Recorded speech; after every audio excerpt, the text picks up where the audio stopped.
Welcome to the Football Show on PLZ Soccer's YouTube channel. I'm Peter Martin. Alan Ruff and Hugh McDonald are here with me, and we're delighted that you could join us on the show. We're absolutely delighted that you become part of an ever-growing football family.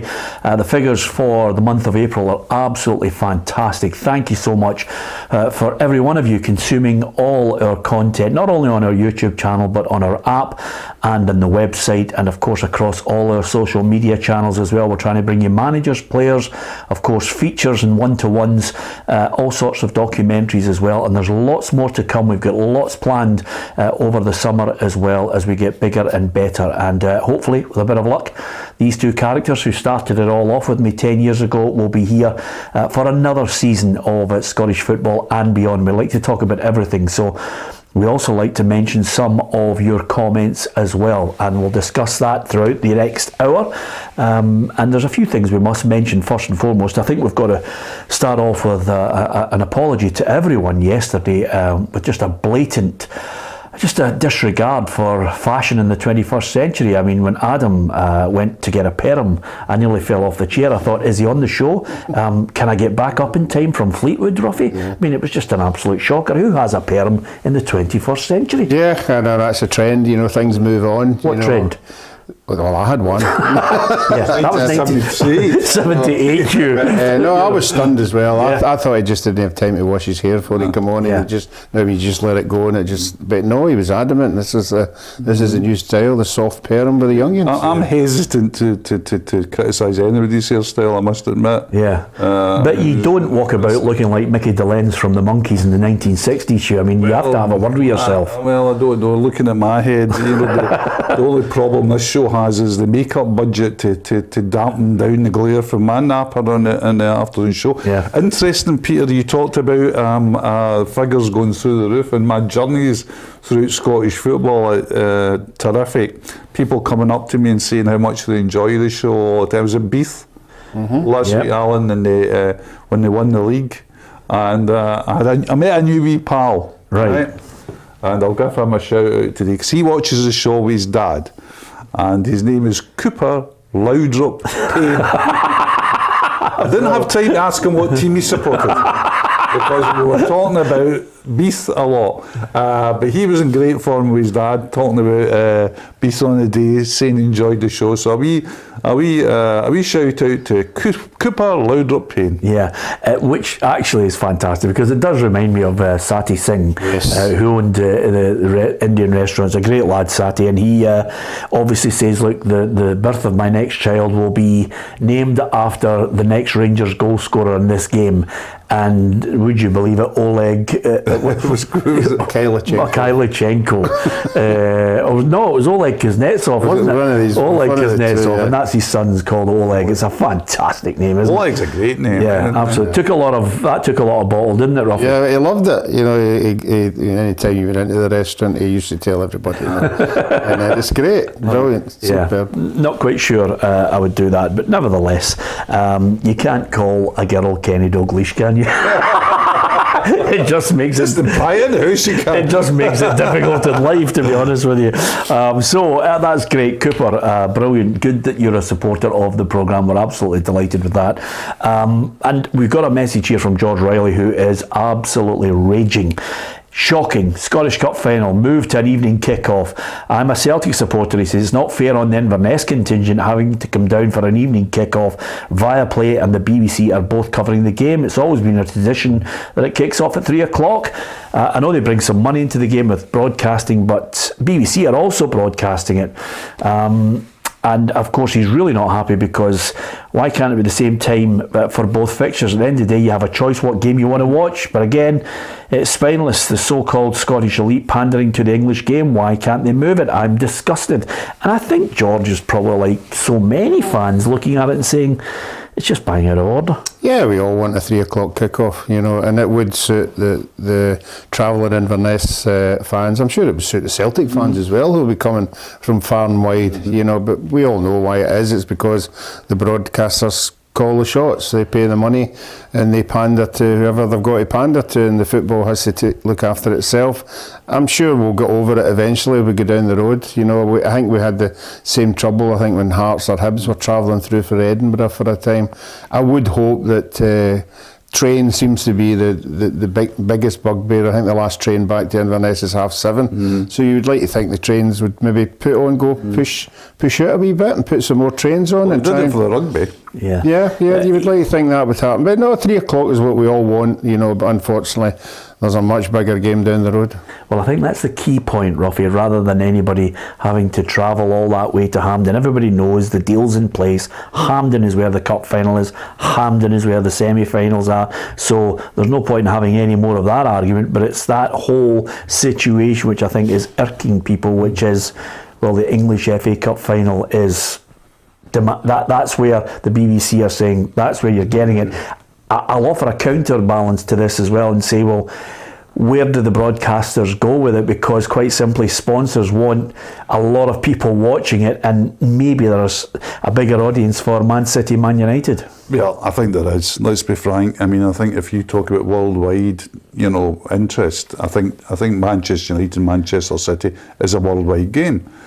But I think broadcasters, Viaplay is different, because Viaplay, and I don't think Viaplay are big players in this, because I don't think Viaplay, and I'm not trying to be dismissive of them, I don't think they'll look at the Scottish Cup final when it's already got terrestrial rights as a big subscription driver. Yeah.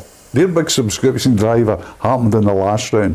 They had the live, exclusive coverage of Celtic v Rangers, and they would say, well, that's historic, because some people might choose to watch Viaplay, but they wouldn't choose to subscribe on that day when it's free. So I don't think that, and I think the BBC were the big players in this, and I think, you know, I know the thought process, but what they're saying to the SFA, this would be put on the BBC Scotland channel. Now, I'm not talking about the BBC channel in Scotland, we're talking about the BBC Scotland channel where, you know, the Sevens on... Channel 115. Exactly. Yeah. And then they're looking at, the SFA is then looking at, goodness gracious, if we put it on there, what blowback are we going to get from that? Yeah, absolutely. But yeah, it's just a simple answer of, you know, money talks, simple answer of the English game is perceived, and probably is, let's be realistic about it, bigger than ours, but you'd have thought at one point somebody's going to say, no, as a matter of principle, we're going to stick to that, but they haven't. Yeah, here's what Celtic had to say on the time. We're hugely disappointed that the Scottish Cup final has been moved from its traditional 3 p.m. slot. This is something we don't believe was necessary or in the best interests of both sets of supporters. Additionally, there was no meaningful consultation with Celtic on this matter in terms of assessing the many issues affecting supporters attending the match, something which is also extremely regrettable. Well, listen, I always like to read between the lines. That's them basically saying nobody was consulted, boom, they just made the decision, you'll have to suck it up. Yeah, and that's the unfortunate thing about it. We all know that dialogue is the best way ahead. You know, sort of would have softened the blow a wee bit if you knew it was coming, it was going to hit you right in the face. But by all accounts, it doesn't seem that is the case, and that's why both teams will be upset. Inverness, Caley Thistle have released a statement. I love this year, it's been the year of statements. The club was obviously very disappointed. We believe the showpiece Scottish occasion should have remained at 3 o'clock. We made this known to the SFA last Thursday, and we reiterated our view in writing on Sunday following our semi-final win at the weekend. Certainly not in the interest of both sets of fans, as we know. Our own supporters will be greatly inconvenienced by the travel challenges they now face. And that is the key to all of this, because if Billy Dodds is saying that he gets 15 to 20,000 who make that journey, they you won't know, get that. No, but even whatever he gets, we know he's... Certainly now, I mean, this is going to impact on people coming down for this. It's not like, you know, people say, what's the difference, 3 o'clock, 5:30, not...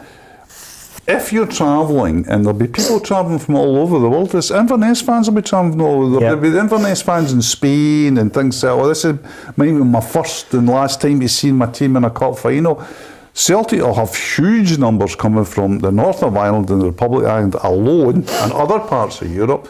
And that's another issue. This is now, you're now talking about investing travel, lodge and holiday in. Yep. Because the prices of them will be going through the roof. Because if you cannot, for example, say, for a train, or get the 8 o'clock train home if they put one on at that time. We know it's 7:30. Because you've got to factor in extra time and penalties. You've got to factor in getting from Hampden into the town in the first place. It's just, it has absolutely no cognizance of what suits the fans. And frankly, I think that is, in a way, kind of almost refreshing, because it just shows you that fans can just sit and say, do you know what? We are just pawns in this. Yeah. We really are. Yeah, absolutely. Well, listen, speaking today on behalf of Celtic, one of the players was out, Matt O'Reilly, and he said not too concerned about the kick-off time. Players don't really worry about these things. They just get ready and get out and play and try and win silverware. He was asked about the gap between Celtic and Rangers and said something interesting. Let's find out what he was saying. He was speaking to our man Adam Binney. Celtic are strolling towards a second consecutive Scottish Premiership League title, but before that fateful day this weekend, Matt O'Reilly sampled some walking football to help launch Celtic FC Foundation's walking football programme in partnership with Parkinson's UK and Glasgow Life. O'Reilly played his part in last weekend's Old Firm's semi-final victory over Rangers, but despite general perceptions, the midfielder insists that the gap between the two sides isn't as big as it's made out to be. I wouldn't say so, purely because the game's always tough when we play against them. Obviously our position in the table is quite a lot higher than theirs in terms of the point difference, but saying that, when we played them in the semi-final, it was still a very tough game, so I think it's harsh to say that they're miles away from us, but at the same time I think we've been very, very good this season. The win sets up a Scottish Cup final against Inverness Caledonian Thistle, but much to the annoyance of the travelling Cali support, the match has been moved from its traditional 3pm time slot to a 5:30pm kick-off. For O'Reilly, the adapted kick-off time is no issue. Not for me personally, no. It's another game at a different time of day, and if you win it, you still win a trophy, so I think that's the main thing. I guess because it's a bit later, we get to sleep a bit more, so that's one positive. O'Reilly enjoyed his first taste of walking football this afternoon, but will he have the chance to walk up the famous Hampden steps next month to clinch a historic 9th domestic treble? Yeah, that's the way players look at these things. Maybe get a longer lie-in, Ruffy. To be perfectly honest with you though, it's interesting the way they look at the gap between the two sides. It's your classic pub argument that just is relentless. The gap is basically what happens at the end of the season, who wins it. You know, that's the only thing that I always remember Kenny Dalglish saying, results, you know, when you're arguing about who played well in a game, just look at the result. That's all that matters. No, I think he answered that pretty well in both counts there. There is a gap over the season. There's a 13 points gap now. You know, it could be bigger at the end of it. So there's a gap. You know, but on a one-to-one game, you know, they have proved in the last 2 or 3 games, Celtic have the upper hand. There isn't a massive gap on a one-off game. You know, Rangers give it their best, but at the end of the day, Celtic keep winning games. You know, so it's the win more than anything. They're not worrying about the gap on the day. It's just winning the game. Yeah, absolutely. Still, we've got to look forward to one more Rangers-Celtic match. That'll be at Ibrox. Interestingly enough, this weekend, when we talk about these games taking place at the weekend, Celtic can indeed clinch the league title at Tynecastle on the Sunday. And that is something that the former Celtic captain, Scott Brown, was talking about. I popped down to see him, see how he was doing at Fleetwood, to get a little flavour of how he's handling life as a manager. And Scott, as ever, was keen to talk about Celtic, Ange Postecoglou, his old teammate Barry Robson at Aberdeen, and gave his thoughts on how he thinks he's going to fare up at Pittodrie. And he was also talking about who he thinks is going to win Player of the Year this year. And, of course, he's well used to winning the league at Tynecastle. He did it in 2017 as part of that Invincibles Brendan Rodgers side. And he had some interesting thoughts on where he would have liked to have won the title this year. If you're looking at it, you won the treble, you won it at Tynecastle. They're on the verge of at least putting the second part of the jigsaw in place by getting over the line, winning the title at Tynecastle on Sunday. Yeah, won at Tynecastle before, and it's a fantastic stadium, it's a fantastic ground as well, and to go and win the treble, I don't know how many fans they're letting in. 1,200. They're letting 1,200 in, but it'll be exciting for them. They will go there and obviously they're going to be full of confidence, but if they don't win it at Tynecastle, they could always win it at Ibrox. Yeah, absolutely. Which with no fans. with no fans, it would be. I have to say, Cal will be professional about it, but it's the one thing that you would have loved: no fans to go and win the title at Ibrox. That's right up your street, isn't it? That would have been lovely. I think that's probably the only thing that I really missed. And see these big games and playing in them. Yeah, he misses the buzz of being the player who is in charge of his own destiny, trying to inspire others, and he likes the noise up. But I saw a far more mature Scott Brown talking about a manager making a success of it, taking advice on board. It was a totally different Scott Brown. He's made some really mature decisions over the last couple of years, Peter. We were about Scottish football when he came into the Celtic team, and he was running about, like a hyperactive toddler, and he was kind of the fun person in the team, the wee sort of reckless man. He made reckless decisions on the parket sometimes.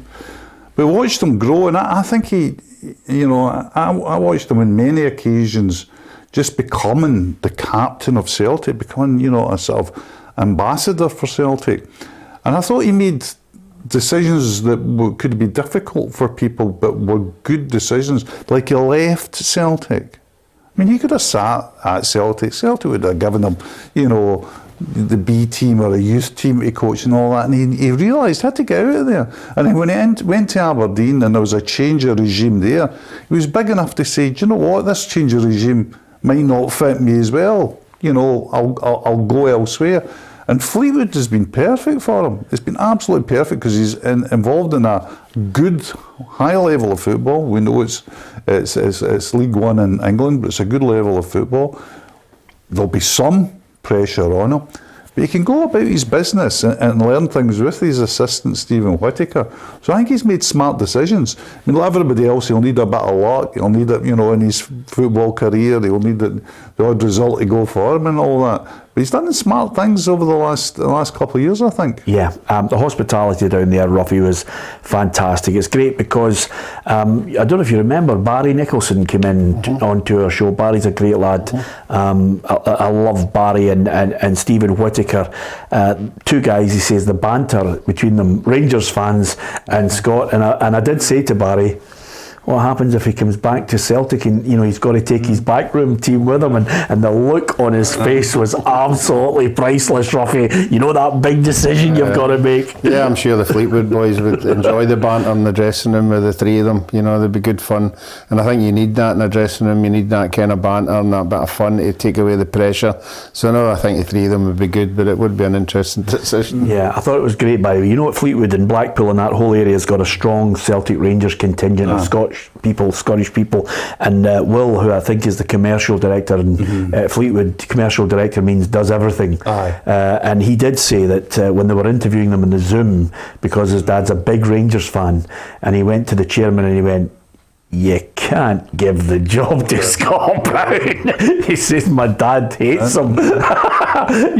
And as a candidate, he was a standout, and it's just amazing how people's perception of we had Barry, people think Barry Ferguson is they didn't like him, they hated him. Barry Ferguson is one of the nicest guys you could ever meet. Well, because Barry is like Scott Brown. It's a very interesting guy, Barry, as well. Yeah. Because he's not the that wee crabbit. He is the wee crabbit faced guy on the part, but off the part, he's much more reflective, much more rounded, much more substance to him. I love being on the show with Barry and getting to know him. Yeah. Well, the thing about it is, it boils down to the basic thing. If Scott Brown had played for Rangers supporters would have absolutely loved him. Yeah. If Barry Ferguson had played for Celtic supporters would absolutely love him. These guys are just guys that you don't want in the opposition. If they play in the opposition team, you detest. You get up to high-do about them exactly, and that's a testament to them. That's because it's the old cliche. You don't go up to high-do about players that don't do anything against you. Absolutely, that's the key to good footballers, and Barry was certainly one of them. Of course, every now and then they make bad choices, just kisses his badge, and then after having a huge audience, Ruffy just went into obscurity and nobody's heard from him. And that could be our competition next week, the search for Barry. What happened to the badge kisser? That's terrible. Oh, honestly. honestly, have a word, will you? Can you not have a joke? Are you one of these people who's waiting to be professionally offended? Get real, will you? I just missed him the other day in the hairdresser. What, with the car? I've done that twice since he's gone. With the air rifle. Next time. Well, of course, by the way, I'm caning Adam. I don't know, but Broony's hair looks as if he's a model for the Littlewoods catalogue, doesn't he? He should be on a rock with a kind of a lumberjack shirt on. It just shows you how all these things are kind of feed into the persona. Men Keane, I always thought Keane was the first one that started aggressive haircuts. Get the haircut done, stand in the tunnel. And what about you yourself? The mullet, that's nearly gone by. What's happened? I get talked into it with our hairdresser Robin. You know, he's been on at me for thing. You need to tidy up. You need to get it takes a wee minutes bit off smarter. you. That's what he said. You know, so I think I fell asleep and I woke up. Yeah. That's what happened. And look no more than 74. Exactly. Thanks. You look and the tan, and of course the 4 different holidays that you take off in the show now is certainly helping you acclimatise. I tell you, the weekend's football. Can I just give you one quick mention? The Youth Cup final. What an absolute belter that was last night. I mean, the Rangers and Celtic absolutely put on a show. It was basketball, wasn't it? Yeah. You score, we'll score. Yeah. Great controversy in it as well. The Lovelace dives that he was, at least dives he was penalised for. Really good football as well. Interesting as well, I think, the way that Stuart Clark talked after the game about the Celtic thing. There seems to be a much more rigorous format now at Celtic, and if you watch the game you could see this is an Ange Postecoglou team. See the way they played, overloads out wide, full-backs coming in. And everybody's got their plans joined together, because I've watched the B team this year under Stephen McManus and Darren O'Dea, and obviously the standard's lower. But if you're watching that part, you say, yeah, that's an Ange Postecoglou team. Yeah, well, full marks to both camps, because I thought it was a great game.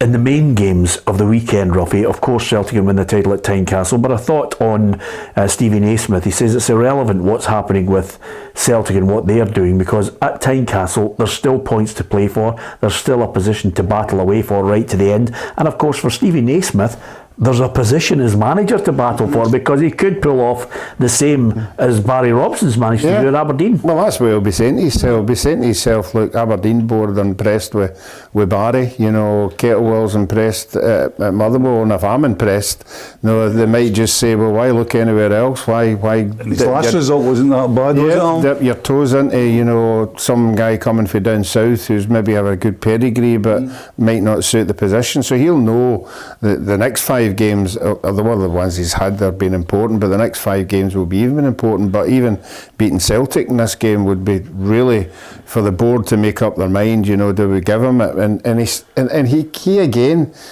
since he's been given the chance, he sounds good. Yeah, he sounds good. We had him on for 2 years. Right, exactly, I know, but he seems to know has that look, has that like Scott Brown thing, and I think everybody knows what he was like as a player, and if he's like that as a manager, I'm sure he'll do well. But he's got a lot of decisions to make as well. He's got a lot of players. Isn't it amazing, Hugh, that the people who work for us have all got that edge of you love to hate them? I mean, Stevie, Ruffy. Well, Ruffy's a housewife's favourite. Exactly. But Stevie Naismith was one of those characters, wasn't he? Aye, and he was brilliant. But he's another guy where, and I would like to think I was pally with him. He's another guy who people would say, oh, look at the telly, shouting and ball and creating a breach of the peace. Yeah, if you were walking about Stuart with him, he would be telling you stories about this and that and the next thing. And hugely interesting guy, hugely intelligent guy. One of the first guys that came out and talked about dyslexia, being dyslexic, and how he had to, that was a challenge, and how he had to learn to be clever and everybody, have more anticipation of everybody, because they're absolutely fascinating guy. And we're talking about top players, Naismith played in the English Premier League. And the one thing I really liked about him before, obviously, I hope he gets a good end to the season that puts him in the frame. And of course, the big thing here on the feed is Alan Wood says, I wonder if Peter's going to call Naismith a great lad. I'll hang off. I'll hang off because the one thing that I admired about Stephen Naismith, and we've known him for a long time, is the fact that he went out of his way at Everton just basically to go and buy season tickets and give them to the homeless. He had his loaves and fishes charity as well. But what he didn't do is he didn't shout it from the high heavens. I think it may well have been highlighted by default how he was doing it, but he was out there like footballers, or a lot of footballers do it, but he didn't want to get any kind of publicity for giving homeless people the season tickets he was buying. He just wanted them to get on with it. Man, that just shows you the mark of the guy. You know, there's a lot of guys, professional football players out there doing that kind of thing behind the scenes, you know, but he particularly, you know, went out of his way and saw I think it was an area in Everton who were pretty poor. Unemployment. So he went to the brew. It was fantastic. I mean, Lou Macari's doing it. You know, there's loads of people out there, you know, so good. I think it's great that they're putting something back into the game. It's a funny story, Peter, to you, that when he talked to me about his dyslexia, and that was the first time it was out there, and he was very keen to talk to it because he said it was a bit of shame when he was young. You know, people thought you were thick because you were dyslexic. We know that's absolute nonsense. He says, so I want to tell kids that, you know, this dyslexia is no fun, but you can go over it and it gives you other things. So we did this wide-ranging interview, which I thoroughly enjoyed, and we put it in the paper. And one night he went home to his missus and says, a funny voicemail from you on the phone.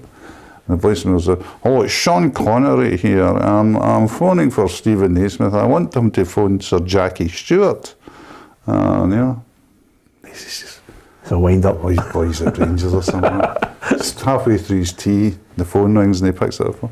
"Hello, is that Stephen Naismith? Sean Connery here." Waiting. But of course it was Sean Connery, because Sir Jackie Stewart, who's also dyslexic, got on to Sean Connery and said, "Who's this boy Stephen Naismith? I want to," because for Dyslexia Scotland, Jackie Stewart was the ambassador, so they got together and Stephen ended up an ambassador for dyslexia. But go back to the football. Here's what Stephen Naismith was thinking about the weekend. He'll be looking at the points difference between him and Aberdeen. Yeah. And he'll be saying, see if we get 3 points, we beat Celtic. And that's the way he'll be thinking. No draws. And Rangers beat Aberdeen. It's back in our hands. Yeah. Yep, absolutely. That's the other key issue to it, and put them 2 points behind. So there's definitely something to play for at Tynecastle. There's definitely something to play for between Rangers and Aberdeen. And also... talking about Rangers against Aberdeen, just before we talk about the game, there's a real clear out going on at Ibrox at the moment, Hugh, and I just wonder, you know, if the speculation that's going round, I just wonder if there's a clear out where John Bennett is looking and saying, right, I now want certain people in who can invest in Rangers, another raft of people who can invest in Rangers to give the manager the money that he craves for the new season. I wonder if that is the strategy here. I think, you know, I've made some calls about it, etc. And one of the things that's become clear is that they're wanting not just outside investment, but investment for people who have been on the periphery and have been in the club already, and who may have looked at the club and said, well, with certain people there, we really want a new canvas, we want a new strategy, and he's had to have the clear out. I'm amazed about the level of the clear out. I mean, somebody said the other week there, you know, the other day, when Craig Mahon went, oh, it's just the academy directors. You say, yeah, but the director of football's going, the academy director's going. Dixon, who's been in with the Bricks. Yeah, absolutely. Is going. I think he's been 20 years. 20 years, 2001, somebody I think said. Douglas Park stepped down. I don't think he's out of it. But there was a new chairman. Driving his son stepped down as well. They're still there. So what you've got now is an absolutely new regime. But this is the essential thing, and this is what Rangers fans will be looking at.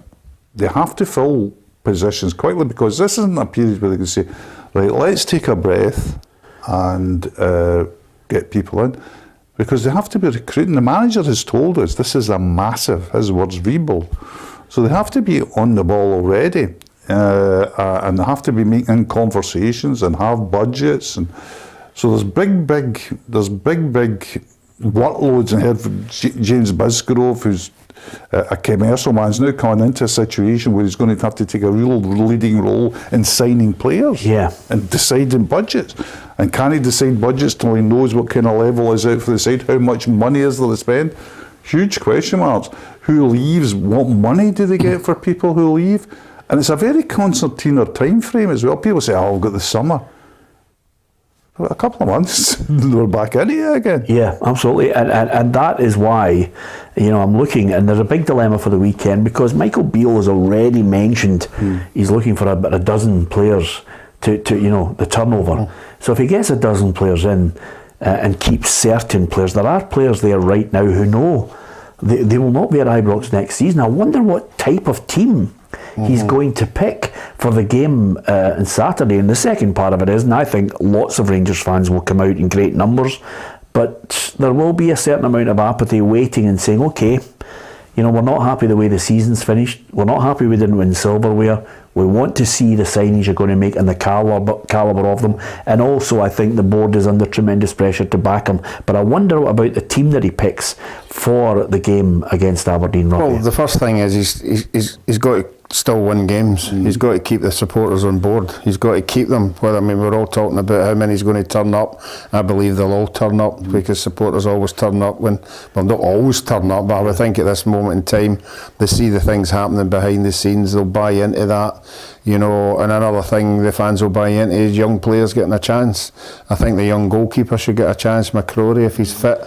The boy Devine, I think if the supporters see these young boys getting a chance, see what's there for the future, maybe not with the long-term future, but the immediate future, and they're getting a chance, fans buy into that. But I've said it all along, I'm only going by what I'm seeing in the papers, and there doesn't seem to be that much money getting splashed out as usual. It seems to be just picking up players and out of contract, players that he's identified. I'm not saying they're not going to be bad players, but it's the level of what they're signing. We spoke about it the other day there. If Morelos leaves, we know the quality he is. They've got to bring that kind of quality in, and I think the Rangers supporters are expecting big buys. Well, I think they're really expecting maybe one or two big ones. If he's got a budget, and it depends how he's going to spend. If he's going to spend that budget the way they usually do, is identify players, don't pay any money for them, but put them on good wages. I don't know if the Rangers supporters will handle that. Well, again, this is what the joys of the show. I disagree with you, Ruffy, on a number of issues. Just basically because we're in a situation where we don't know the figures. We definitely don't know how much money is available. We certainly don't know what the strategy is, because Stuart Robertson's gone as well. He's your managing director. Your chairman's gone. There's a change in the mindset. So we don't know the investment. That's the first thing. Secondary to that, with the investment and the season tickets, which Rangers fans in the last 10, 20 years have always been the bailing out of Rangers, because they've supported them through thick and thin and put their money where their mouth is. So I actually think once you establish the money, then you establish what budget the manager's got to go and say, even although, and I think this was a smokescreen by Michael Beale said he's happy with the budget he's got. I don't think anybody knew what the budget was, Hugh. And for you to say they miss Morelos, who's going to miss Morelos and Kent? They're not winners. They needed to win the league this season and step up. I can see what Ruffy's saying. I'm saying they need a quality. Oh, they need a centre forward, but for God's sake, man, he's not. He had to go. He had to go. Ken had to go. But I wonder if they'll play those type of players, because the last thing you want is, as well as apathy, you don't want anger by Rangers stumbling out to the end of the season with Aberdeen beating on their Ibrox. Oh, this is always a problem about being a Rangers or a Celtic manager, because, we don't have to look at it, in history. We don't have to look at Mr. Postecoglou when he came in, and he loses his first 3 away games. Now he's got a residue of goodwill because he's just in the door, but already there was rumbling, certainly in the press, about him, what they're going to do. So there's no bedding into him. It's not as if Michael Beale can say, do you know what, I can get next season, as if you're a QPR manager, if you're even a Southampton manager, a Bournemouth manager, a West Brom manager, say, next season, see if I don't go out the division, everyone's going to, I'll just say at the board and say, yeah, because next year, That's not. He's got to win on Sunday. Yeah. I'm not talking about next season. He's No, got I to agree win on with you. Sunday. I agree with and you. he's sitting down on Thursday night for his press conference tomorrow, and I bet you he's thinking to himself, well, who do I pick here? Because Rangers can't lose to anybody without being a fallout. I don't care if it's Barcelona or Aberdeen in particular. Outside Celtic is probably the sorest one. So he's going to put out a team first and foremost on Sunday that beats Aberdeen. That's what he's got to do. Yeah. And then he's got to decide, what does that help me? What are the players that will beat Aberdeen? And I honestly think that the Kent and Morelos, the races run, is done. I don't think he can bring them in on Sunday. But then you say, who does he bring in as centre forward? Kolak's apparently injured. Roof, always injured. I mean, what does he do there? Does he play a false nine? Does he? I really don't know. He's got problems. Yeah, and he needs Aberdeen like a hole in the head, Ruffy. That's 7 wins out of 7. Yeah, they're playing well, but I think they'll analyse that last game up at Pittodrie. First half they should have been out of sight, you know, and he'll have the players believing if we'd taken their chances, you know, they'd have won that game. Okay, they didn't win it, but there was enough evidence there to say on the day, and particularly at home, that they should beat Aberdeen. But Aberdeen will come down with their confidence that they've won 2-0. So it'll be an interesting one, and one you keep your eye on. But I think the team selection is the big one. For me, Morelos and Kent, as we all agree, and I think he agrees, I think you can't play them because you're going to end up the fans turning on them, you know, which wouldn't be a nice thing to see, because they have been at the club for a wee while and they've done their bit. They're not doing their bit now, so I just pull them out and just don't put them under any more pressure. Would you? I think he's going to play them. Do you? Well, yeah, I think he'll play them. Because I don't think he can. I think what Michael Beale wants to do is just get to the end of the season, say thank you very much, say thank you to some players, and let's not forget, while I think Morelos has not been at the races in significantly big games, he has been a top goal scorer in Europe for them, and he has contributed all the way in that run with Kent and the to the Europa League and the league win. So I think that we always talk about credit in the bank. I think there's some credit there, but the last thing they want to do is stumble all the way to the end of the season, getting the Rangers fans angrier and angrier. I think first things first, beat Aberdeen, try and build something from there, maybe throw 1 or 2 odd youngsters in that should have been in the team maybe, and give them a run. I think he's got problems with the Morelos situation, not so much with the Kent, because he can drop McKent and play Matondo, for example. Yeah. Or fiddle about the team that gets Sakala starting somebody on the other side. So he can solve the Kent conundrum. Yeah. I don't see how he solves the number 9 conundrum. If he drops Morelos, he really has to do something, you know, unless there's a miracle cure for Roof or Kolak over the next couple of days. Yeah. And he knows. You only have to look at the bench shoe from the game at the weekend. Yilmaz, Suter, Hadji, Kamara, Wright, Arfield, Matondo and Sakala. Well, there's not a centre forward there. Well, he'll throw. I still think Sakala's an option for him to get to the end of the season, but it's an interesting one. You can give us your view on it as well. Barry Robson, Aberdeen, going into it, flying high, and we mentioned their 7 consecutive wins. That's why he is the Aberdeen manager for the next 2 and a bit years.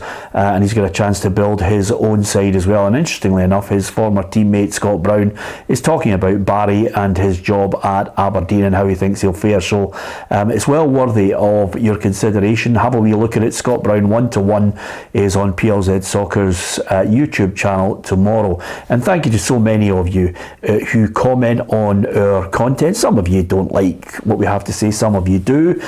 Some of you are very informed on your favourite teams. We try and cover as many teams as we possibly can. We had a great documentary which was widely complimented in David Martindale. We've had Alex McLeish talking about Rangers and talking about Gothenburg, John McMaster as well, Neil Lennon.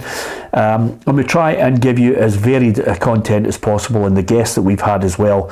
And thank you to so many of you who have kept a decent tone to the feed on our YouTube channel. Now, some people complain that they just decided to leave or we banned them.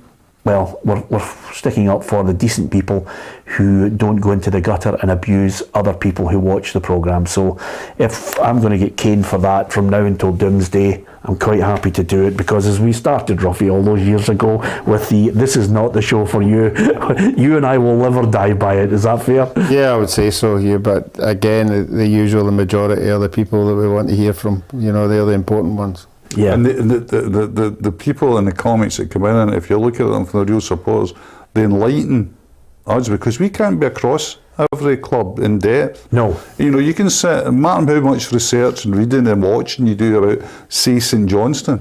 I'll always listen to a St Johnstone fan about St Johnstone, because they'll have their own informed, in-depth view of what's happening in the club, and they'll probably have statistics and incidents to back it up as well. Yeah. And if you look at our threads, a lot of times there's really good stuff that blow arguments that maybe I've been propagating out of the water. Yeah. And you've got to learn by that. Absolutely. And from one point of view, hopefully if you get a chance, somebody says, Hugh Scott says, Peter, it's time for the T-shirt, get it on the PLZ shop, this is not the show for you. But we try and bring as many managers and players, past and present, onto the show, and we've had James McPake, we've had Darren Young, both title winners in their respective leagues. And there's more one-to-ones coming up in the next couple of months that I know you are going to enjoy. Some of them you'll almost certainly want to watch. But the reason why I mention that is because the feedback and the figures we had from last month are absolutely fantastic, and it's football fans who are coming to watch us, and I'm absolutely delighted at that. What about Hibs? Boardroom shuffle seems to be the way of the moment. Up there at Hibernian, there's a new director of football, Brian McDermott. We sent our intrepid reporter, Kerry Pollock, out to see what was happening. The news broke earlier today that Hibernian have appointed Brian McDermott as their new director of football. McDermott comes to the club with an abundance of experience in the scouting and recruitment field, and says he can't wait to get started here in the capital. It's been a long process as far as for me. It was a tough interview process, and the club, I think it's a real community-based club. I really like that side of it. The manager, the staff, chief executive, the board, I met them all, and I just think it's an exciting project. McDermott also added that you live and die by your recruitment, and highlighted just how important the selection process really is. I've got a buzz about talking to Ian in a minute. I want to go and talk to Ian, and we'll chat about the players, and you know, we've all got our targets, and we can talk and we can discuss it, and in the end, what we have to do is make sure that we go to the manager and we say, boss, this is what we've got. This is the different options. Have a look, and we'll talk through it all. And the most important thing is talking through it. Recruitment is so important. And I've recruited well as a manager, and I have recruited not so well. And when you don't recruit so well, you don't do so well. The Hibs boss Lee Johnson also spoke today and says that with the help of the director of football, he constantly wants to be pushing the barriers here in Scotland. But at the end of the day, you're all striving for the big output, which is being successful on a daily basis, as Brian just mentioned. And then obviously if that comes enough, you then get that sort of long-term success, and that's what we want, competing regularly in European football. We want to be winning cup competitions, we want to be breaking the barriers down against the old firm. We want to be the best team in Edinburgh consistently. What do you make of that appointment, Hugh? I'm very impressed by it, really. I mean, we don't know how things pan out, that's football, because but you give yourself a chance if you employ quality. And you don't just have to look at his CV to see he's worked at a high level. Look at the decisions he's made along the way.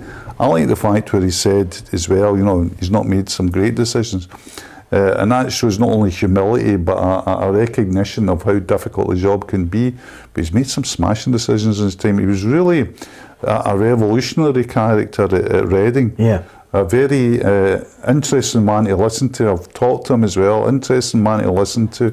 Views about football. I think it's Peter. We always say when we're talking amongst ourselves, results is the final arbiter. We know that, But you give yourself a decent chance if you employ good people, and he's good people. Well, the first hurdle, he wants to make Hibs the biggest club in Edinburgh, so he's got a job in his hands. That's the first thing. Recruitment, again, is the absolute key to all of this, Ruffy. If you can unearth 3 or 4 players, everybody always talks about, what's your style as a manager? Your style suddenly becomes how good your players are, and that's his biggest job in hand, is to, if he could unearth 3 or 4 nuggets, golden nuggets that come into that side, that would be great to get Hibs really up at that top end. Yeah, well, the biggest complaint at Hibs over the last couple of years is who's buying these players? Where are you getting them from? Because there was rumours that they'd be on the training ground, and then all of a sudden a bus would pull up and there'd be 4 guys jump at it, and there'd be, who are you? Oh, we've been brought here for the training to see if you fancy us, and that's not the way you operate. You've got to do it more detailed. You've got to be in cohesion with the manager as well. You've got to be working in the same wavelength as him. So he's come from down south, so he'll have good knowledge of what's down there and what the fit is for Hibs. But they actually need, not a massive clear out, but they need to get some quality players in. Yeah, Hibs against St Mirren at the weekend. Don't forget, Tam McManus will be here with me on Saturday at 4 o'clock on PLZ Soccer's YouTube channel, and we'll bring you half-time and full-time from all the grounds in the Scottish Premiership. Also look ahead to the games on the Sunday as well. Hopefully you can join us for that. Motherwell against Kilmarnock. I mean, the great thing about it is there's so many games with people wanting to battle to get points. Points mean more money at the end of the season, depending on your finish and your league position. So Motherwell against Kilmarnock certainly will be an interesting one at Fir Park, not only for the way everybody performs, but the big question is, can Motherwell boss Stuart Kettlewell hold on to some of the big players who are attracting attention? When you as a football club and you as a manager have taken every step and every stride that you possibly can, make it known what players you want, put offers down in front of them, try to make that as lucrative as you possibly can in relation to what your club can offer, then I think there's a point where you have to step back and just be calm about it and allow players to make the decisions, take advice from the relevant people. I believe in development. I believe in trying to hit milestones as a player, playing game time, being on the park, becoming a better player, but a better person as well. Keep putting those 2 things together. I believe in all those factors. So if you think that Motherwell's the place where you become both a better player and a better person, then this is the right place for you. If it's not, then it's not. Yeah, players have got big decisions to make. I mean, Kevin Van Veen hasn't told anybody any lies, for example. He's just said, look at my age. This is a big move. It's a big move. I've got to take that last one. Everybody has to think financially about their family, Ruffy. Yeah, I think the Motherwell supporters would be hoping that the board are having meetings with him, trying to persuade him that it isn't, this is the place to be. If it is the place to be, they've got to offer him money to stay. They've got to offer him money what he thinks he's going to get elsewhere. And I would like to think that they've noticed that he's quite a vital player for Motherwell, because if he hadn't been there, Motherwell would be in the deep. Yeah. So sometimes you've got to pull them in. You've got to say, what are you looking for? See what he's looking for, because his agent will obviously know what he can get elsewhere. I don't know where that else would be, what that level would be. I mean, people are talking about the Old Firm, people are talking about down south, people are talking about abroad. So they really have to just sit them down and say, right, what do we have to get you here, and keep you here? And that's the kind of things the fans want. The fans will buy into if they get their best player signed on a year or a 2-year contract. Yeah, well, he's had a good season. He can hold his head up high if he decides to leave. It's very similar to what Louis Moult achieved in his first stint at Motherwell as well. Will they be able to hold on to him? I don't know if you've noticed, Hugh, rather than swear, Ruffy just actually does the word before and leaves you to fill in the blanks. Just a nice little pause, saves him swearing. It's fair enough. I think he's looking for a wee bit of hand. We're all at this level. I was interested to listen to that great transfer guru, the guy with all the info, Fabrizio Cowananza, talking about Van Veen maybe going to Aberdeen, and I think people have been for him. How crucial is it at Motherwell? Is quite simple. See, if you look, you can talk about holding midfielders, centre halves, goalkeepers, you can talk about big games, wee games, mediocre games. If you look at Motherwell's recent history, one factor, and it's the same with all teams, one factor runs through their team. whether it's cup finals, staying in the league, top sixes, finishing third, centre forward, whether it be Louis Moult, Tony Watt, Michael Higdon or Van Veen. Sometimes football is that simple. Yeah. Sometimes it is. Well, listen, you get a guy who can score 20 goals in a season, Hugh. That's 10th.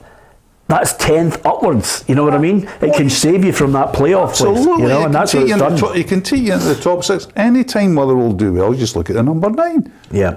Well, I'll tell you right now, it'll be interesting to see who's the number 9 for St Johnstone at the weekend, who's the number 9 for Dundee United, because those two are going to lock horns. Dundee United desperately trying to avoid a playoff or relegation. It's all still up for grabs. And of course, because he's been really positive and I think welcomed by the Dundee United faithful, Jim Goodwin is the hot topic of conversation. Will he stay or will he go? I've loved my time at United. We haven't gone too far into future discussions. My main focus is about this season. That was always the plan when I came in. It was a short-term contract till the end of the season. Do what you can to keep the club in the league, and then once things are settled down, if I do what was asked of me, then I would like to think that those discussions will start. Yeah. What more can he do, Ruffy? No, that's it. That's the deal. And he knows the deal. He'll be under a wee bit of pressure, with the games coming up to keep them in there. But once he keeps them in there, he'll be champing the door to say, hey, I've fulfilled what you asked me to do here. What's the story? I mean, we had a wee feed there that there's a couple of clubs interested in him, which is very hard to believe. You think that's agents talk, don't you? I think that is possibly just a wee carrot, to put the doubt into Dundee United. Or we could maybe lose this guy if we don't get him in before the end of the season. But well, listen, we've had Roy Hodgson back at Crystal Palace, Sam Allardyce at Leeds United. Anything can happen in these things. And Lampard, who, it just defies belief that the record that he's getting at Chelsea at the moment. But for Jim Goodwin, 3 consecutive wins. Yeah, and he's not too far away, because if you look soberly at that league, there's a gap to Ross County now.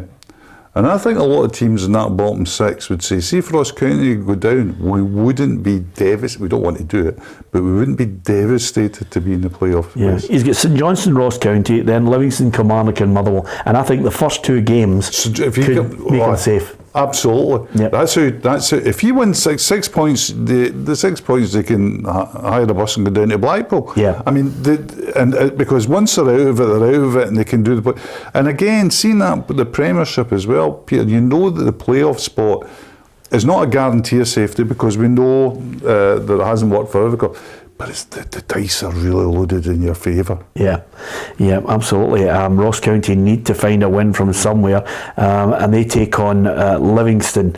I think there'll be a certain amount of, David Martindale, a certain amount of, just disappointment that he's not battling it out with the big guns in the top half of the table. He'll still be hurting from that. Yeah, and he's at this moment in time, he's letting everybody know how hard it's been. He's letting them know that 4 of his players are leaving. He's letting them know that the season tickets are nowhere near anybody else. He's painting the picture, his budget, and that's the first time I've heard them saying about 100 season tickets. Although he did tell us that basically, the energy bill alone at Livingston is not paid by season tickets. They are in a deficit right away. That sums up the club, Ruffy. Yeah, but it just shows you how well they've done. Before they'd sort of went into free fall, we all start talking about manager of the year, and obviously if Ange wins the treble, it'd be hard to take it away from him. But the way David Martindale was going earlier on there, if he would finish in the top 4 with the budget and everything he's got, people would be saying he's got to be in some kind of talked about anyway. Yeah. But obviously they've went into free fall for whatever reason, and that's why I think at the weekend that's a saviour for Ross County. I think you're right as well, because I'm not saying anybody down tools or anything, but the real elite football player is always piqued by a challenge, piqued by what's the best word for it? A target. And there will be a bit, and David Martindale was shouting at me when I said, but there's no way that Livingston go down, there's no way they can go up, no matter how many points. So there might be a bit of stats. I think Ross County would look at this and say, see the first game for the break, this was the one, probably the one we would want.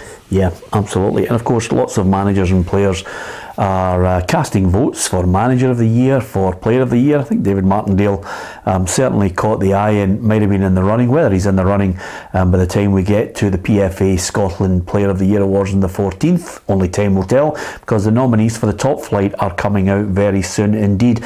He did offer his own thoughts on who he thinks will get Player of the Year. But for me, you're looking at the team at the top of the league, because I look at Callum McGregor, the consistency that Callum brings, and I've been very vocal with this in the past. I think Callum McGregor's a top player that could go down and play in the top 4, top 6 in England. You look at Kyogo, his goals are fantastic, the amount of goals he's brought, and just the style of his play in general, I think has been outstanding. Carter Vickers been outstanding. The general feeling is that, you know, you're going to be hard pressed not to make it a Celtic fest if they win the treble as well, and the nature of where the votes are placed in the calendar.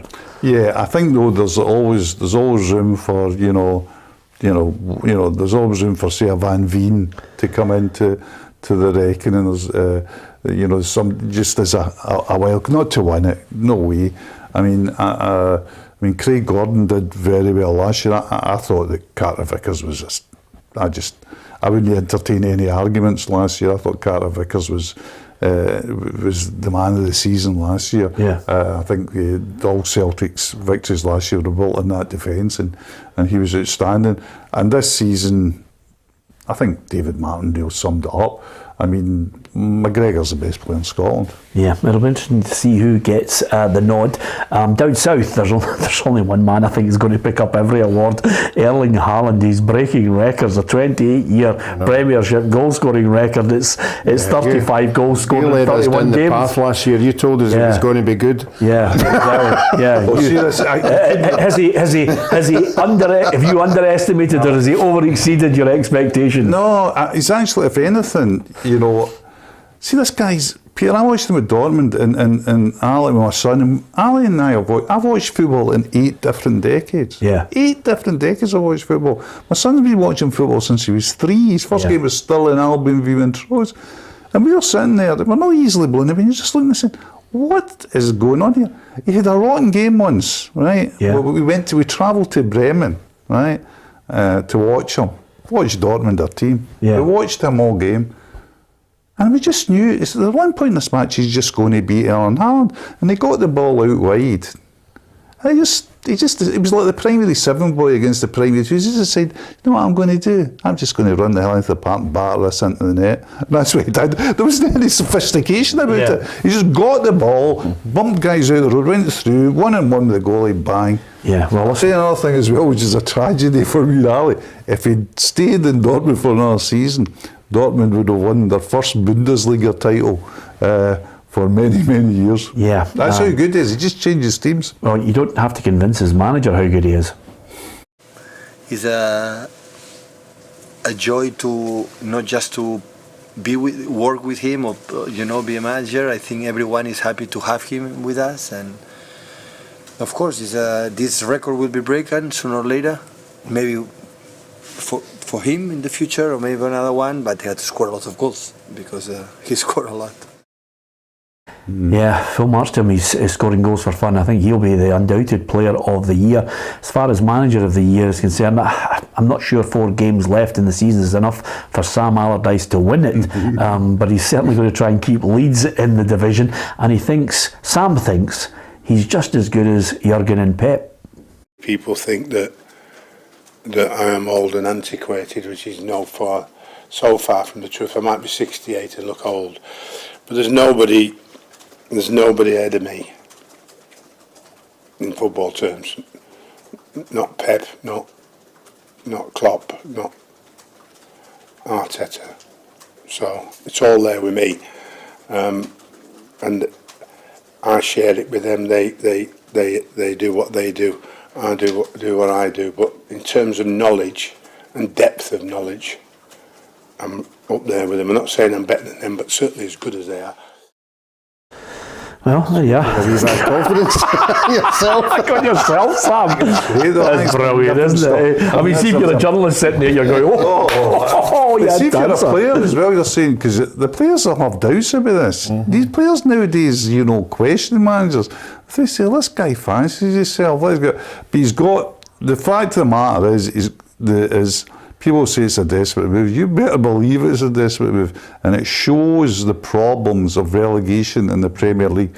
Because if Leeds go out it, remember how long it took them to get back in it? Yeah. You're talking about catastrophe. You're talking about a complete sea change in the budgets, the expectations, the season tickets, the merchandising, the sponsorship, and they've just said to themselves, they've been rolling. They've been looking for a double six all season. I'll tell you one thing, by the way, Ruffy, if he keeps them in that division, you say, look, Sam, that's 100 million, but here, you take 5 or 10 for yourself. Well done. That's got to be the case, isn't it? Oh, I think he'll be on something like that.